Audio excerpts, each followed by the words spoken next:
All right, so we're gonna move over to our picks for this coming weekend. We got one game in college, 3 games in the NFL. We're gonna start with probably the biggest matchup here: Ohio State and Penn State, 12 o'clock, big noon Saturday. Obviously, this is a big matchup in the Big Ten, 3 versus 4. We're both gonna take Ohio State in this one, and I guess maybe this might be a controversial kind of pick. I mean, obviously Ohio State's still favored, but look, last week against Nebraska, they had a very, very good shot at losing that one.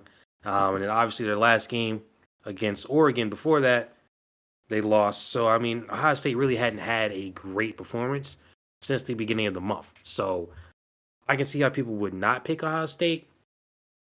I have no trust in Penn State to actually win a big game. Like that is it for me. I'm sorry, but I've seen it year in and year out. Every single year they do the same nonsense. You can't convince me right now that Ohio State isn't at least a touchdown better than Penn State. Now it might be a game like kind of like last year, really low scoring, not too much going on. Um, Offensively, obviously Ohio State's better than they were, but I think this one probably might be low scoring again. So maybe 20-13 Ohio State. Yeah, I know I picked against Ohio State in their last big matchup, but Oregon I trusted a little bit more, and they squeaked that one out for me. Ohio State certainly could have lost to Nebraska last week. Not the best showing. Penn State handled Wisconsin, sure. Slipped away against USC, beat up UCLA, Illinois, and Kent State. So those guys are different. But yeah, I really think when it comes down to it for me, like I can't pick Penn State in a big game. Not to completely steal your reasoning, but it just doesn't feel. Everything points to the fact that like something's got to go wrong for this Penn State team. So yeah, I can't choose the Nittany Lions here. I think that I agree with the score as well. I think it's going to be a low scoring game. I think these guys are. I don't know. I mean, they've been rolling. Both these teams have scored a lot, but when they've played better teams, they've certainly been brought down a little bit, which is pretty normal. But like more so than usual. Like the Ohio State 21-17 against Nebraska is definitely something. I know people are all talking about Nebraska and Dylan Raiola and whatever, but I don't think that's I don't assign myself to that narrative. So I think Ohio State takes this one probably like a 21-14, maybe exactly like Nebraska 21-17. Penn State won't look bad, but I think they'll come up just short. So don't think the home advantage will do anything.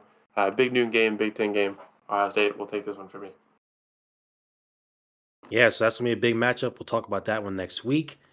We're gonna move into the NFL. We got the Broncos and the Ravens, and both teams are 5-3. Different paths to getting to 5-3, of course. But I'm gonna reluctantly here take the Ravens because honestly, I was considering taking the Broncos. I mean, they've looked pretty good in recent weeks. Maybe some of the competition has been as good. Ravens definitely, for the most part, played much better teams. But that Broncos defense, man, they haven't allowed 20 points. At least over the last 5 games. I mean, they've been on over the past month, and that offense has shown some signs of life. After the first couple games of the season, since that game against the Jets, 34 points, 20, 16 in that loss, but then 33, and then last week 28 against the Panthers. And Lamar Jackson, we just found out, did not practice this week on Thursday, I should say. A little bit distressing there. If he doesn't play, we ain't taking the Ravens. But assuming that he plays, we're both going to take the Ravens in this one. I think at the end of the day, Ravens, offensively, I have problems with their defense still, and trading for Deontay Johnson should help their receiving core. So if Lamar's good to go, if Derrick Henry, he's fine. He'll be out there running wild, I think, still. It's going to be a close one, though. I think this is going to be a tough game for the Ravens. I'd probably call this one 27-24. This game could provide us with a second very funny moment this season where Deontay Johnson could lose to the Broncos twice in a row the same way that Devontae Adams lost to the Steelers twice in a row. I didn't really think about that until like a day or so ago. He didn't play in the Panthers game. He was hurt and I guess preparing to leave. Didn't notice that. I have very negative thoughts on the Panthers for trading away Deontay Johnson, but not for this video. So this game is tough. This Broncos defense has been crazy. They have, I don't know, maybe they just hate the NFC South, but they locked in. They lost their first 2 games, then they played the Buccaneers. They beat them up, and then they played two of the other three NFC South teams, and they beat them up. So maybe that's just a hatred. Maybe Sean Payton just like he's got it down in his brain. He knows these guys. Completely different than when he was there, but whatever. Hatred is hatred, I guess. I think the Broncos are a big, massive threat to the Ravens team, but I think a healthy Ravens team with Deontay Johnson is a winning team in this game, and I do think it'll be high scoring but close. Like you could do a 31-28, you could do a 34-31 Ravens if Lamar Jackson doesn't play, and we get a 38-year-old Josh Johnson as the quarterback for the Ravens. No hate to Josh Johnson. That defense for the Broncos is gonna make a difference. So yeah, just know we are picking the Ravens. We're locking in that pick. But if Lamar is not the one suited up on Sunday, then we ain't picking the Ravens. So yeah, healthy Ravens should take this game. It'll be tough. They'll have to fight for it. I mean, we just saw them fight against the Browns, and the Ravens have really had to fight in every game because of their defense. So yeah, I think this will be good. This should be a good 1 p.m.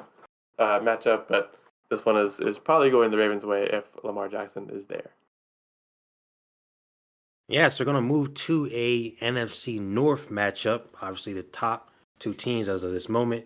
In the North, we got the Lions and the Packers. That's probably going to be the biggest game in the NFL this week. And again, we're going to match on these picks here. We're going to both take the Lions against the Packers. For me, Jordan Love, again, just like Amar, didn't practice, was limited in practice on Thursday. So, we've at least seen the Packers without Jordan Love. They had Malik Willis come in, and he was fine for those couple games there. But with Jordan Love possibly out, with Josh Jacobs possibly out, you're going to have more problems, I think, against a team like the Lions in this one. Lions last week, Jared Goff really didn't have to do too much last week. He had under 100 yards. Now, he had 3 touchdowns, so perfectly fine. I mean, efficiency matters there. But when your quarterback throws for less than 100 yards, and even against the Titans, who are awful, you put up 52 points, like your team is good.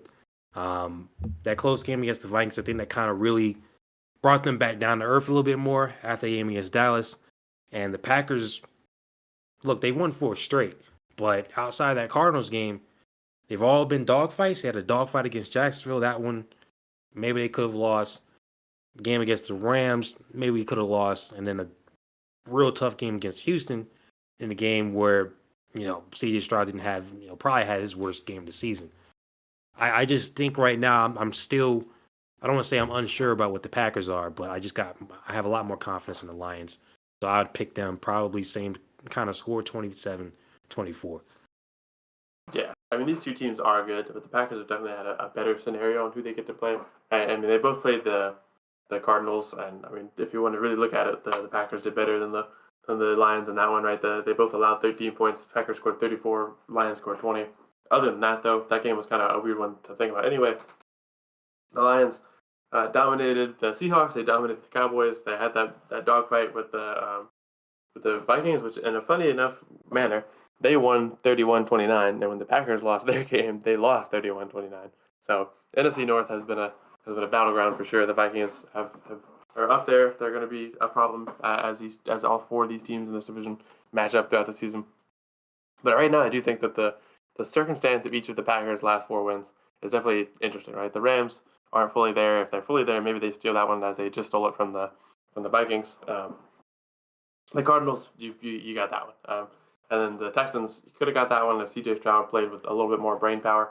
And then the Jaguars, if they could play a shred of defense per game, maybe you could have had that one. They had a beautiful, beautiful, potentially game-winning drive, and Trevor put a laser into Evan Ingram's hand. And I looked at the clock and I was like, they're going to lose. It's tied up. It's either overtime or the Packers walk it off. And it just seemed very clear that the Packers would walk it off because the Jaguars don't have a super great defense. So, yeah, I think the Lions are more trustable. They're not a team you want to go up against when you're shaky, right? So if I think there's nothing wrong with Malik Willis being in, they proved that throughout the beginning of the season. I think what there is something wrong with is not having Josh Jacobs. So if Josh Jacobs is out or not fully there, and you have this Lions team on the other side of your squad, think you're gonna lose. So I would take the Lions probably 33-30 in this one. I think that they could score high, and Lions probably walk it off, but it should be a good game. All right, and then last one, Monday Night Football. You got the Chiefs and the Buccaneers. And once again, we're going to match on these picks. We're both going to take the Chiefs in this one. The Chiefs, once again, they're 7-0. They just beat the Raiders last week to stay undefeated, the only undefeated team in the NFL. Whereas the Buccaneers lose their second game in a row and then their second game to the Falcons in just a couple weeks. I guess the Falcons are just kryptonite for the Bucs right now. And look, the Bucs, they got a ton of injuries. Obviously, I mean they obviously lost Chris Godwin. Mike Evans is injured, so like I get it's going to be kind of tough. And they still put up a good fight against the Falcons, but look, I think at some point Bucs got to figure out what they're going to do without those guys, and even Sterling Shepard, he's injured too. So like you got a lot of pieces missing on offense, and against a defense like the Chiefs, who has been carrying that team for the most part this season, you're going to need a lot more firepower. So I will say, overall, I'm just kind of disappointed in the Bucs this season. I thought they'd be a lot better than 4-4, even take out the injuries. Like 4-4, not where I thought they'd be. So I guess the Chiefs, they're still going to be undefeated at this one. At some point, the Chiefs are going to lose. I just don't think it'll be this week. Yeah, if the Buccaneers were healthy, I would have picked the Bucs in this game. It might have been futile. Maybe that wouldn't change anything anyway. And maybe they somehow pull off a steal here because the Chiefs have no idea what they're defending against. Because it's just Baker Mayfield and the people they found in the locker room. So maybe they get surprise them here. The Chiefs have certainly improved. I was really harsh on them in one of the previous games that we picked about the level of goodness in their wins, I guess. And they had a great game against the Niners, despite Patrick Mahomes himself not having the most amazing game. And they do it again against the Raiders. They don't have the most amazing game, but they come out with the 7-point victory. So this one just feels like it's just gonna happen, right? Like it would be nice to pick the Bucs. It would be nice if the Bucs can steal one here. As a Panthers fan, I don't really care what the rest of the NFC South is. It's not like it's gonna impact me. We're not competing for that right now. We could maybe beat the Saints and end up not last, but at the end of the day, what does that gain us at this point? So not worried about the Bucs succeeding. I would prefer it if the Bucs could knock the Chiefs off here, but I think the Chiefs are getting in a groove on offense. Bringing DeAndre Hopkins is a nice move for sure. I'm not mad at that. I mean, I'm mad that the league allows that to happen, but I'm not mad at the fact that happened. I also have to say, as a Clemson student and fan, for DeAndre Hopkins to go, I'm excited to play meaningful football. I understand, but also he chose to go to Tennessee, so Yeah.